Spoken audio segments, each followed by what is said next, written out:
Haldi function అయ్యాక వెంటనే పాపని రెడీ చేసేసాము. ఇంట్లో పూజ అయ్యాక అందరం కలిసి టెంపుల్ కి అయితే బయలుదేరాము. మా ఆచారం ప్రకారం పాపకి స్నానం చేయించిన రోజు ఖచ్చితంగా టెంపుల్ కి అయితే తీసుకొని వెళ్తాము. ఇంకా టెంపుల్ నుంచి ఇంటికి వచ్చిన వెంటనే మళ్ళీ శారీతో అయితే రెడీ చేస్తున్నాము. అసలు మార్నింగ్ నుంచి ఒక్క నిమిషం కూడా టైం దొరకలేదనిపించింది. పాపని స్నానం చేయించేసి ఇంట్లో అడుగు పెట్టిన తర్వాత హల్దీ అయితే వెంటనే స్టార్ట్ చేసాము. ఆ తర్వాత మళ్ళీ రెడీ చేయించేసి టెంపుల్ కి అయితే తీసుకెళ్లాము. టెంపుల్ నుంచి ఇంటికి వచ్చాక మళ్ళీ శారీతో రెడీ చేయించేసి స్టేజ్ దగ్గరకు అయితే తీసుకొని వచ్చాము. ఈ ఫంక్షన్ కి ఎమ్మెల్యే గారు అయితే వచ్చారు. అసలు జనాలు అయితే మామూలుగా లేరండి.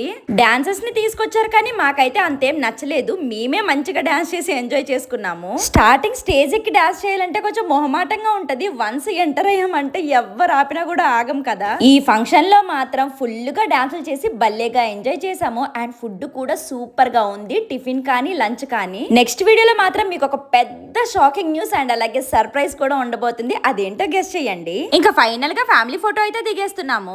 ఈ ఫంక్షన్ లో నేను వేసుకున్న శారీ మాత్రం ఎంతో కాస్ట్ లో అనిపిస్తుంది కదా, కానీ జస్ట్ 1000 రూపీస్ లోనే తీసుకున్నాను. ఈ సారీ నా శారీ మాత్రమే కాదు, పిల్లల డ్రెస్సెస్ కూడా అదిరిపోయాయి. మా ఫ్యామిలీ అవుట్ఫిట్ లింక్స్ అయితే ట్యాగ్ ప్రో లో ట్యాగ్ చేస్తాను, చెక్ చేయండి. బాయ్.